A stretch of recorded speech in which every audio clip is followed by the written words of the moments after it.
3 2 1 go. صحيت الصبح بتدور عربيتك عشان تطلع، بتبص ملقتش غير نمرة واحدة اللي موجودة. يا ترى ايه الحل؟ وهعمل ايه؟ الرخصة لسه فيها سنتين، همشي بالرخصة كده والنمرة موجودة والنمرة التانية ضايعة، ولا هعمل نمرة تانية، ولا الوضع هيكون ايه بالظبط، وايه الخطوات اللي هعملها عشان امشي صح؟ فبنقول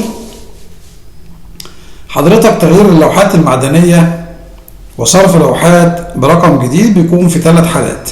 الحالة الأولانية لو بنقل القيد وملكية باسم من مرور محافظة لمرور محافظة تانية، في الحالة ديت لما بفحص وبقدم رخصة تسيير لو سارية، شهادة البيانات لو الرخصة منتهية، بسلم لوحات المحافظة القديمة واخد لوحات جديدة من المحافظة بتاعتي. ده الوضع الأولاني اللي هو نقل القيد من محافظة للتانية، فلازم بغير لوحات المحافظة القديمة واخد لوحات المحافظة الجديدة. الحالة التانية اللي أنا لازم أغير فيها اللوحات المعدنية في حالة فقد أو تلف اللوحات المعدنية. هنتكلم الأول عن فقد اللوحات المعدنية.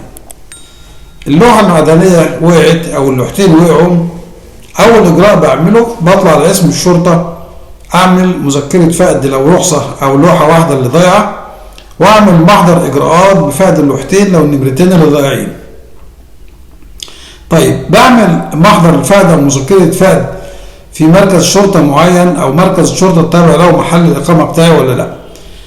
يجوز إن أنا أعمل محضر الفقد أو مذكرة فقد اللوحات المعدنية في أي اسم أو مركز شرطة، سواء التابع له محل الإقامة بتاعتي أو اللي أنا اكتشفت فقد اللوحات في نطاقه. يبقى هعمل مذكرة فقد أو محضر فقد لوحات في أي اسم شرطة أو مركز شرطة، مش لازم محل الإقامة بتاعي. عملت محضر الفقد أو مذكرة فقد، بطلع بعد كده على نيابة المرور، بعمل شهادة مخالفات.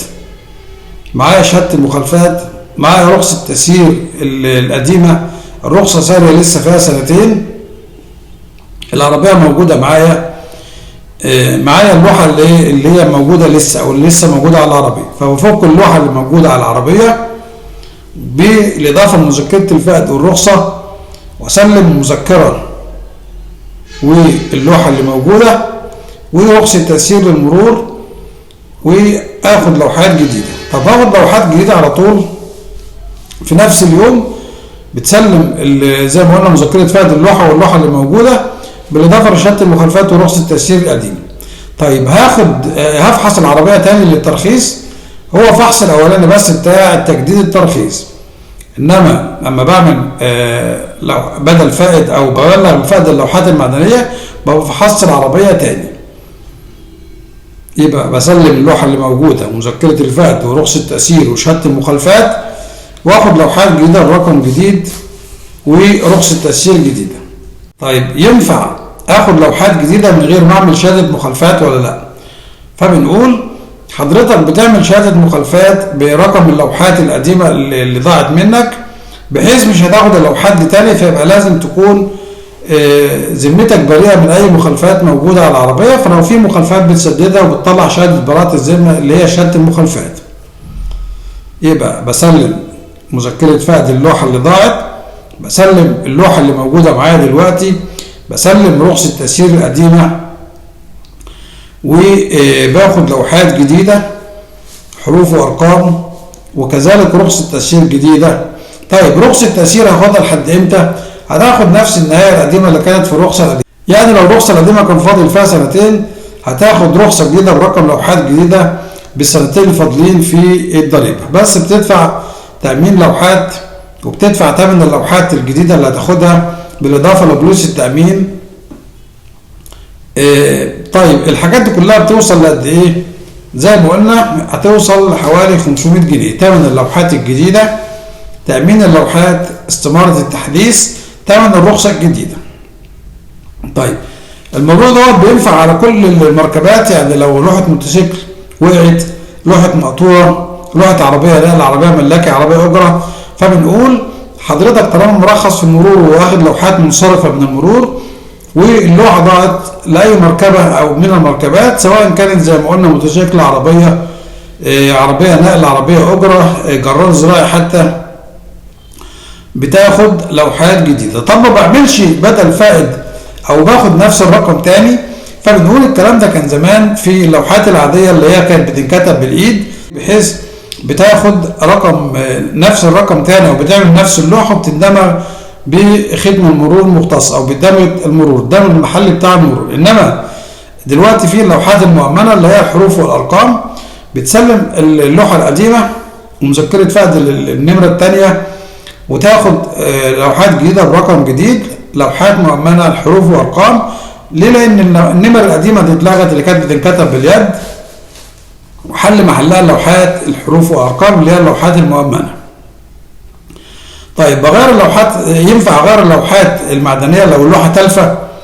اللوحة تالفة مثلا، اللوحة مكسورة، مقطومة، الكلام ده كله من حقك انك تاخد لوحات جديدة. زي ما قلنا نفس الإجراءات بتاعة فقد اللوحة اللي هي ايه؟ اللي هي بعمل شهادة براءة الذمة، بسلم اللوحات التالفة مع شهادة المخالفات مع الرخصة القديمة، والمهندس بيأشر ان اللوحات دي تالفة ما ينفعش تتصرف تاني او ما ينفعش ان انا امشي بيها بعد كده، وبدفع 8 لوحات جديدة وباخد لوحات جديدة حروف وارقام، ورخصة تأشير بالمدة اللي فاضلة في الضريبة. زي ما قلنا لو الضريبة فيها سنة او الرخصة كان فيها سنة او سنتين، باخد الرخصة الجديدة للنهاية اللي كانت موجودة قبل كده بنفس النهاية. طبعا باخد لوحات مؤمنة حروف وارقام باسمي لنهاية المدة المسدد عنها الضريبة. حاولنا نلقي الضوء على فقد اللوحات المعدنية وامتى باخد لوحات جديدة في حالة فقد اللوحات او تلف اللوحات المعدنية. لو عندك مشكلة في تراخيص المرور تابعني على حساب او على قناة موسوعة تراخيص المرور واكيد هتستفيد. شكرا والسلام عليكم ورحمة الله وبركاته.